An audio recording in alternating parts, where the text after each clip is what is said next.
We're thrilled to be joined now on Football Americas by one of the men responsible for bringing Gareth Bale to MLS. He is the general manager of LAFC, John Thorington, joining us on the show. I'm especially appreciative, John, for this time because at the rate you've been going, in the 10 or 15 minutes we're going to interview you, probably could have knocked out, what, another signing or two? Pleasure to be here. Thank you guys for having me.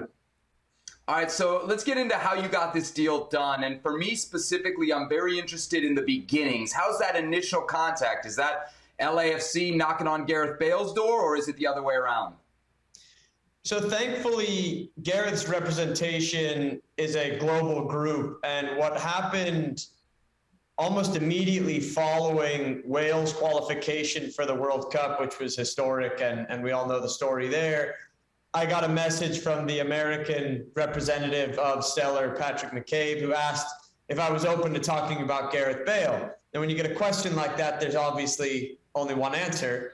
And so I had to go through MLS rules protocol to ensure there's a clear path that I could have a substantive conversation. And honestly, things just picked up from there, developed very quickly. Obviously, it wasn't long ago when Wales qualified. His team, in conversation with them as well as with Gareth himself, just got a lot of traction very early, and it momentum build. And it was, negotiations aren't always linear, but this was one where with each step it looked more and more possible. But I have to admit, until I saw his signature on the piece of paper, couldn't actually get myself excited enough to believe it would happen. But we're certainly grateful it did. Giorgio Chiellini, Gareth Bale, both on TAM contracts. You deserve a medal, but I want you to focus right now on Gareth Bale. How on earth did you convince Gareth Bale to play for TAM money? That's insane to me. Yeah, so I think the conversation honestly didn't start and it didn't end with money. I think we all know, and it's well publicized, what he's earned and what he could earn, etc. And that, I knew I wasn't going to win that battle, so that wasn't what the conversation was about. And frankly, that wasn't Gareth's motivation either. So I think the conversation largely was just us explaining what LAFC is, filling in some of the gaps. Obviously, he was aware where we are in our season, how we saw him fitting in. And then it was hearing from Gareth, what do you want in the next step of your career? What environment do you need to thrive in? And how do you feel like you are best managed to get the best out of your otherworldly talent like we're watching now? And it was combining those two things and realizing that this was the right fit. So it wasn't about money, it was just about opportunity. And I do think what we're talking about here is we weren't going to win the money argument. And thankfully that was not his priority. But what we do offer Gareth is a unique opportunity to come into an environment where we believe he will thrive. He'll be managed by a coach and a staff who understand what it's like to prepare for a World Cup, who understand what it's like to manage his minutes, manage his load. Thankfully, we have a really strong group already here where this isn't a desperate throw of the dice to try to turn our team around, but rather a complementary piece that we will be able to utilize in a way that we think will get the best out of Gareth, which will mean the best for LAFC. John, it's a question that I think has flummoxed pundits all over the world. You know, what player is Gareth Bale today? He's 32 years old. That seems very much, to me at least, still very young. And we look at the recent minutes with Real Madrid, and there's not a lot of them. I think 280 minutes in all of last season in league play. So what kind of player do you believe you're getting here? A player that just captained his country to a historic achievement in qualifying for the World Cup. And we've done all of our diligence. We've spoken to people that have worked with him, played with him, coached him, and we're very comfortable with the decision. And for us, as soon as it was a possibility, it was all systems go to try to make it happen.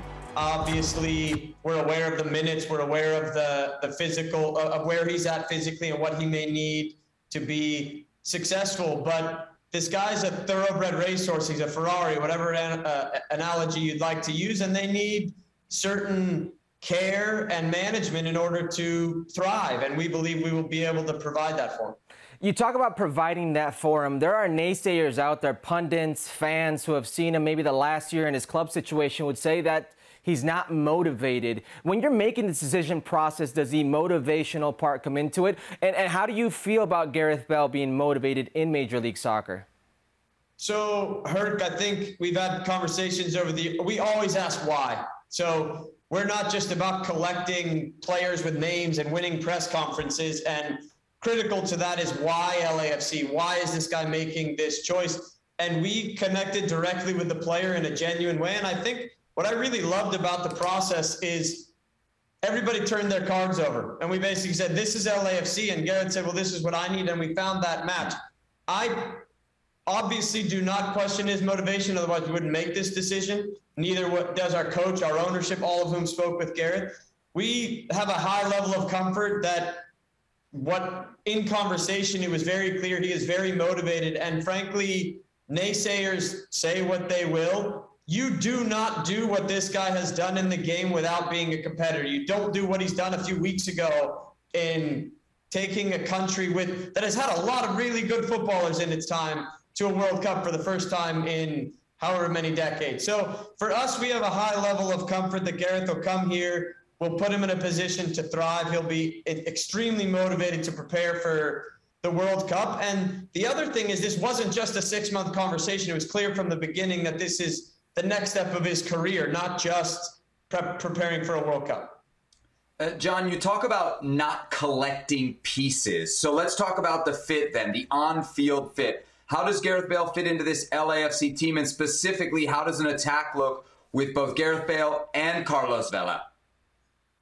Well, on paper, it looks great. I think now the way we work here is very collaborative. So this isn't a decision made in one silo. It was a collaborative decision that everybody is incredibly excited about. And I think while I will leave the exact X's and O's up in Steve's capable hands along with his staff, what we see in Gareth is great tactical flexibility. He can play wide. He can play through the middle. And he's adapted his game as well. He's a very good passer. He's an underrated finisher. I think everybody sees what he can be like physically when he's healthy and what have you. I mean, this guy played left back earlier in his career, and certainly that's not our intention, but he's a really highly intelligent footballer. And even when I hear these things, how he played this many games for Real Madrid, name one player in our league who would have played even that many games for Real Madrid in the past year.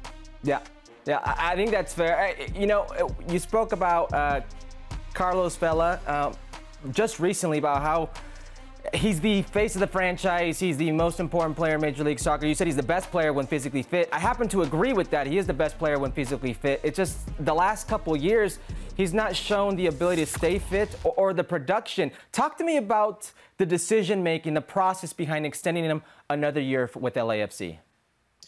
So we, obviously being backstage, have full clarity as to why things have not gone exactly as they did in 18, 19, and then Champions League and what have you for Carlos.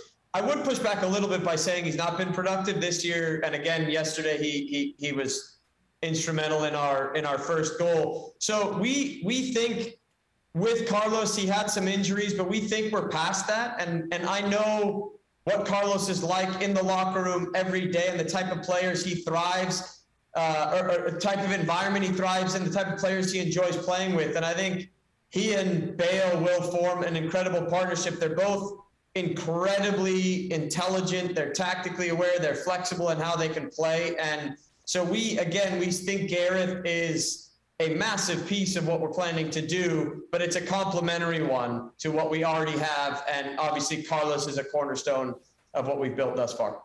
It's been quite a transfer window. You got Bale, you've got Vela extended. We haven't hardly mentioned Giorgio Chiellini. It's interesting because he, of the three big superstars now that you have, is the oldest. And whenever we talk MLS and players come into the league, there's always this notion out there, especially globally, about a retirement league.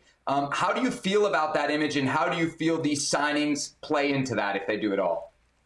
Yeah, so as someone who spent the first half of my playing career and this commentary about MLS being a retirement league, and maybe even then when I was back in the league, I actually think some of that is fair. I don't necessarily think it's fair anymore, but I think there were moments in time where maybe somebody could say that. But I think teams now understand what it takes to win in this league. Age obviously comes into it, being able to stand up to the demands of travel, altitude, heat, etc. They're all a part of it. But for me, this is not anybody that knows Giorgio Chiellini. If he wanted to retire, he would retire. And he is an ultimate competitor. And we think that, in fact, what we will see in Giorgio is his ability to help our young guys develop. And so for us, again, similar to these other decisions, once the opportunity arose to get a player of his quality, his experience, his expertise, we think it's not made in isolation, but what will that do for the group? And I think if I'm just speaking about Giorgio, I think he'll make every single person, not just player, but every person in this organization better. All right, so know you have Carlos Vela, know you have Chicho Arango, Brian Rodriguez. You've already added Giorgio Chiellini and Gareth Bale. It sounds crazy to me, but you have a DP spot available. What type of player are you looking for? Position, profile of player? So historically, we've, with one exception, spent our DP money in the attack. So I would still say it's likely there. As you mentioned, we're aware of the incredible group we already have. So this does, for the first time, give us the luxury of maybe looking elsewhere. And we are excited by some of those options as well. But if I then start talking about center back, you would ask me the same question. If I'm talking about midfield, you'd probably say the same thing. So we are in a good position, and that's testament to Steve, the group. It's a phenomenal group of players. They've got a real team spirit, and there's a really positive environment here. And the last thing we want to do is upset that. But if, as you mentioned, we have the opportunity to do it, if the right player and opportunity comes along, we are in a position to make that investment. But we will only do it if we think it will help our team take another step forward towards winning. John, let's talk expectations here. Right now, you're first in the Western Conference, you're first in the Supporter Shield, and you just added Gareth Bale. So you got to win MLS Cup now, right? That's always our intention. This club, even, and this is in January, I'm not saying this in summer because, again, credit to the team, they've started well. We have started well.